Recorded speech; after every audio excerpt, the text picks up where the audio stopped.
Okay, recording. My name is Bobby Vaught. Don't forget to hit the subscribe button if you so choose. This is lesson 5 in a series, Everything You Need to Know to Understand Investing. I've already done 1 through 4 and lesson 6 through 15. Okay, so I'm redoing lesson 5, so I'll explain that in just a second. So I'll put a link to lesson 1 in the description below.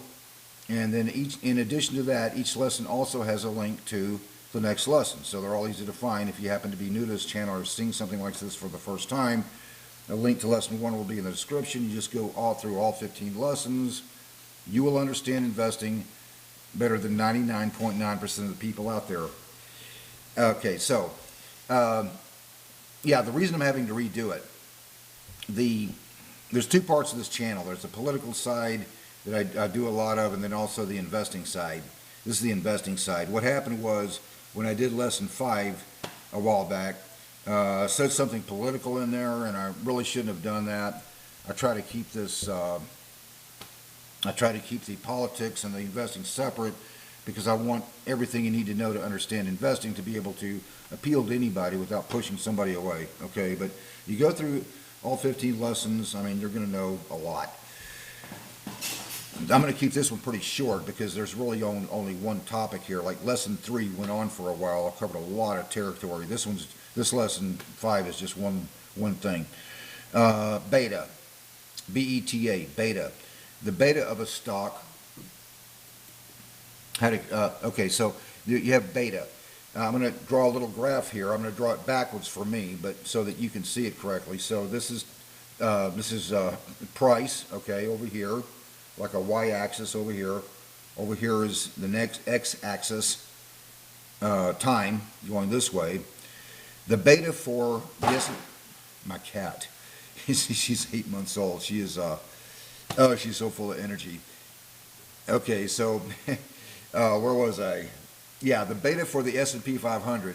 The S&P 500, it fluctuates like this, right? Up, down, up, down, up, down, up, down, like this. Actually, really over time, it fluctuates up and down like this, up generally, but I'm going to keep it this way just to keep it simple, okay? So, the S&P 500 fluctuates up and down, up and down, up and down over time, and the beta for the S&P 500 is always 1.01, because that's the standard. Stocks that have a beta of less than 1 tend to fluctuate like this. They're not as volatile. Here's the S&P 500, here's stocks, here's low beta stocks. High beta stocks have a little more volatility. They tend to fluctuate like this over time, okay? So when you, an example of a high beta stock, something in my portfolio, Applied Materials, they make the materials that make semiconductors, okay? So low beta stocks, you could find low beta stocks in almost any sector, any of the 10 different sectors, or 11 different sectors, depending on how you define them. So you could find a low beta stock in almost any sector, probably, if you looked hard enough, but you're almost always going to find them in things like utilities and consumer staples. American Electric Power is a low beta stock that I own in my portfolio. So I have Applied Material as a high beta stock, American Electric Power is a low beta stock. You can find low beta stocks in also, almost always, you find them in consumer staples. Pepsi, Coca-Cola, McCormick, Hershey, Hormel, Procter & Gamble, Colgate-Palmolive, Clorox, Smuckers. Okay, you get the idea. I don't like Smuckers right now, by the way. Yeah, my view, last time I looked at it anyway, was probably a month ago, probably stay away from it. But in any event, so those are low beta stocks, less volatility. So understand that risk and reward are 2 sides of the same coin. If that weren't true, you take one with the other.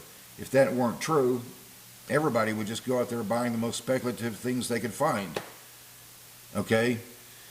So, I mean, you take one with the other. There's nothing wrong with just buying, defensive stocks. Oh, when you're watching the financial news, the and you hear them saying, I'm playing defense, and that's why I'm buying XYZ, whatever. What they're referring to is, what they're saying is that they don't want to really get out of the market, but they want to maybe take some dividends and buy more shares of something that they already own, or maybe buy shares of something they don't own yet. And they're not really real comfortable with the market going forward in the immediate term, so they've decided to play defense. And they buy low beta stocks like AEP, 0.49. That's less than 1. Pepsi is 0.50, also one in my portfolio. So a high beta stock would be Applied Materials. You can find low beta stocks in other sectors other than the utilities or consumer staples. It's just that they're always in all of the things in the utilities or consumer staples almost always are low beta stocks. You can find them sometimes in other sectors, like, for example, Microsoft has a beta of less than 1. It's at 0.91. Okay? So, in any event, that explains beta. You can find the beta on Yahoo Finance. I don't really happen to have a lot of faith in looking at the things on Yahoo Finance on a lot of things, but on some of the basic numbers, the metrics, yeah, it's okay.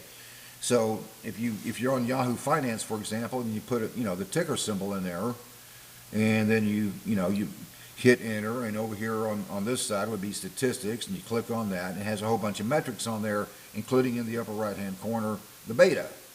You can also find the beta on your broker's website, probably. I can't tell you where because they're probably all different, but in any event, if you can't find it on your broker's website or they don't have it, you can find the beta in many different places, including on Yahoo Finance.